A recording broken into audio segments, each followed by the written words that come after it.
지금 이 사건 오늘은 양지민 변호사와 함께하겠습니다. 안녕하십니까? 안녕하세요. 네. 자, 먼저 서울도심의 한 임대형 창고에서 현금 68억 원을 훔친 창고 관리인이 붙잡힌 사건. 여러 가지 좀 의문을 낳고 있는데요. 먼저 워낙 거액이다 보니까 돈을 옮기는 데만 한 5시간이 걸렸다고 하죠. 그렇습니다. 이게 사실은 이 현금 돈다발이었어요. 그러다 보니까 어떠한 박스라든지 아니면 이렇게 물건을 한데 모아서 넣어놓는 이제 박스 형태의 이제 보관함이 있었는데 그거를 쭉 쌓아 올렸을 때 사실상 성인 키를 훌쩍 넘는 정도의 그 양이었거든요. 그러다 보니까 이거를 한 차례에 걸쳐서 이렇게 다 옮기기는 좀 한계가 있었던 것으로 보이고요. 그러다 보니까 말씀해주신 것처럼 5시간 넘게 차례차례 돈을 옮기는 수밖에 없었던 것으로 보입니다. 일단은 이 남성의 경우에는요, 본인이 이제 창고를 관리하던 관리인이었는데 본인의 진술에 따르면 우연하게 저 돈다발의 존재에 대해서 알게 됐고 내가 욕심이 생겨서 이러한 절도를 감행하게 됐다라고 주장을 하고 있는 것으로 보이고요. 일단은 신고가 들어간 지 닷새 만에 이 관리인에 대해서 수원에서 검거를 할 수 있었습니다. 네, 자 이렇게나 큰 돈을 빼낸 그 빈자리를 종이로 채웠다고 하는데 또 종이 한 장에 메모를 적어놨는데 이 내용이 참 궁금하더라고요. 그렇습니다. 예. 그러니까 처음에 사실 신고가 들어갔을 때 그 가방을, 그러니까 현금 돈다발이 가방에 나눠져서 이제 애초에 보관이 되어 있다 보니까 이 현금 돈다발의 주인이 누군가를 시켜서 이 가방을 통해서 빼오라고 했었어요. 그래서 가방을 가지고서는 창고 밖으로 나왔을 때도 눈치를 못했습니다. 왜냐하면 말씀해주신 것처럼 A4 용지가 가득 담겨 있어서 무거웠거든요. 그런데 그 A4 용지에는 이렇게 적혀 있는 겁니다. 알아도 모르는 척 해라. 그러면 나도 아무 말 하지 않겠다. 라는 식의 사실상 뭔가 본인이 이 돈다발의 주인에 대해 알고 있고 그렇지만 나에 대해 정체를 폭로하면 나도 뭔가 폭로할 것이 있다. 라는 취지로 사실 일으킬 수밖에 없는 그런 메모를 남겨놓기도 했고요. 예. 그러다 보니까 사실은 수사기관에서도 이 가해자에 대해서 모종의 어떠한 범죄 연관성이라든지 이 돈의 출처라든지 사실상 더 알고 있는 것이 있음에도 불구하고 지금 그냥 죄송합니다라고 이야기를 하고 말을 하지 않고 있는 것인지 이 부분에 대해서 좀 더 수사의 필요성을 느끼고 있는 것으로 보입니다. 네, 그리고 이 관리인은 범행 전후로 직접 CCTV 전원 코드를 뽑아두고 CCTV 또 하드디스크도 훼손했다고 하던데요. 이 정도면 계획 범죄의 정황이다라고 볼 수 있지 않나요? 그렇죠. 그러니까 본인이 어느 시점에 저 돈의 존재에 대해서 알았는지는 확실하지 않지만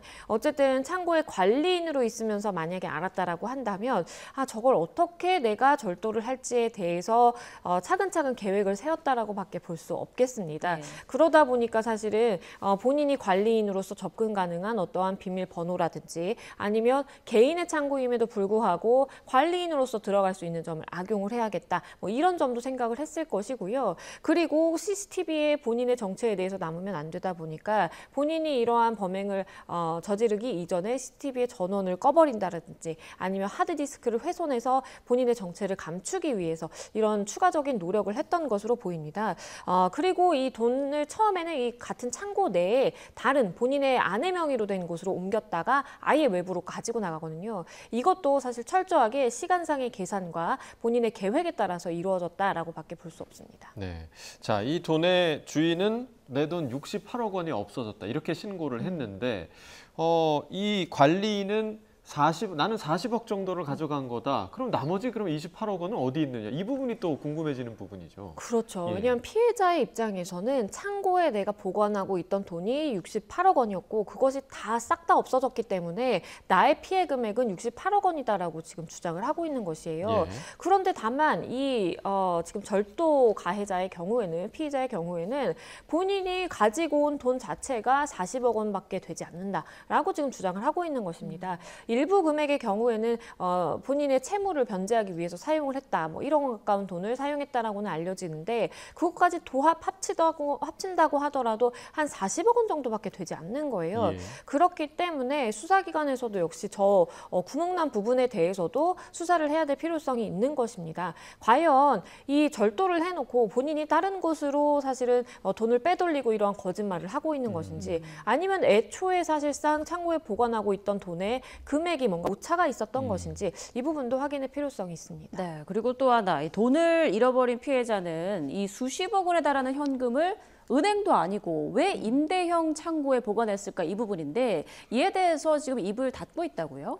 그렇죠. 그렇기 때문에 사실 애초에 이러한 이 돈다발 자체가 뭔가 범죄 수익일 가능성도 배제할 수는 없습니다. 네. 일반적으로 우리가 저렇게 거액의 현금을 보관하기 위해서는 사실상 굉장히 이 보안이 철저한 뭐 금융기관의 사금고를 이용을 한다든지 아니면 그것도 내가 못 믿겠다라고 한다면 집에 꽁꽁 싸매고 내가 가지고 있다든지 뭐 이런 사실 방법도 생각을 해볼 수가 있겠는데 누구나 대여가 가능한 그리고 이 창고의 경우에는 사실상 창고에 물건을 맡긴 다수의 불특정 다수가 오갈 수 있는 곳이거든요. 예. 도난의 위험성을 생각할 수밖에 없는 그런 장소임에도 불구하고 저기다 맡겼다라는 것은 본인이 뭔가 저 돈의 존재에 대해서 드러나지 않게 해야 될 그런 필요성이 있지 않았을까 생각을 해볼 수가 있겠고요. 그렇다 보니까 사실은 경찰이 추궁을 했습니다. 당신 뭐 하는 사람이고 저 돈이 무슨 돈이냐 물어봤지만 본인은 자영업을 하고 있는 사람이고 돈의 출처에 대해서는 아무런 말도 하지 못하는 것이에요. 그렇기 때문에 두 가지의 수사가 진행이 돼야 된다고 보입니다. 하나는 지금 이 본 사건이라고 볼 수 있는 절도 사건 그리고 저 돈의 출처 혹시나 다른 범죄가 연루된 건 아닌지 이 두 가지 수사가 모두 진행돼야 됩니다. 네, 그러니까 이제 그 피해자가 정확한 이 자금의 출처를 제시해야 경찰 입장에서도 이 압수한 돈을 돌려주든지 말든지 하는 상황인데 만약에 피해자가 끝까지 이 출처를 밝히지 않는다. 그러면 이 압수한 돈은 어떻게 되는 겁니까?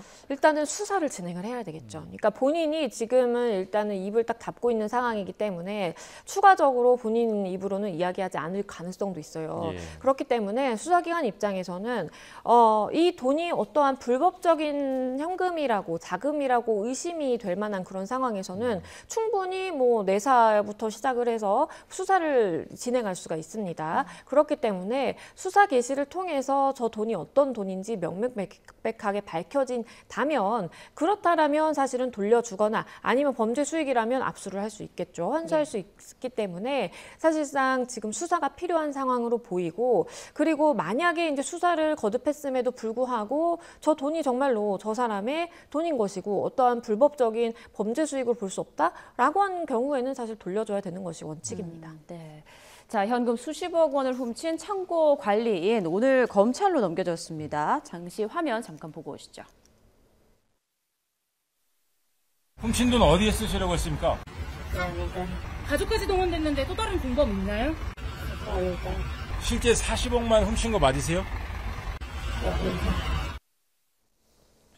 네, 구속 상태로 검찰로 넘겨졌는데 뭐 모자와 마스크로 얼굴을 가린 채 죄송하다는 말을 반복하고 있고요. 그러면서도 뭐 추가 공범이 있냐 그리고 실제로 훔친 돈이 40억 원 맞냐 이런 질문에는 답을 안 하고 있어요.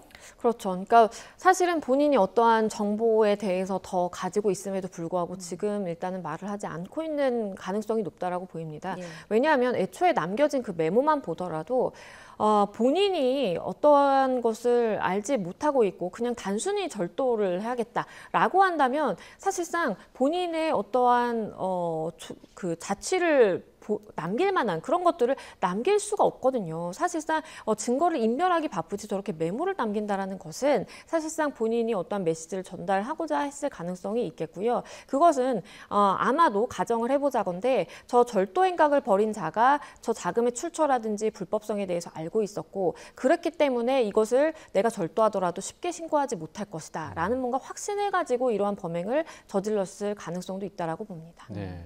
자, 뭐 이런 현금을 누군가 훔쳤을 때 물론 당연히 처벌을 받겠지만 이 액수가 얼마인지에 따라서도 형량이 달라질 수 있는 겁니까? 그렇죠. 절도한 금액이라고 하더라도 사실상 우리가 뭐 10,000원을 절취했을 때 그리고 이렇게 뭐 68억 원에 40억 원에 달하는 금액을 절취했을 때에는 형량에 있어서 차이가 있을 수밖에 없고요. 그리고 일단은 본인은 지금 뭐 절도라고 간단하게 이야기를 하고는 있지만 야간에 이러한 일이 벌어졌기 때문에 야간 방실 침입 절도와 더불어서 업무 방해 그러니까 본인이 저 창고의 관리인임에도 불구하고 CCTV라든지 어떠한 하드디스크 훼손했잖아요. 업무 방해 그리고 재물 손괴까지도 지금 혐의를 받고 있는 상황이기 때문에 당연히 주형 선고가 예상이 가능한 그런 상황입니다. 네.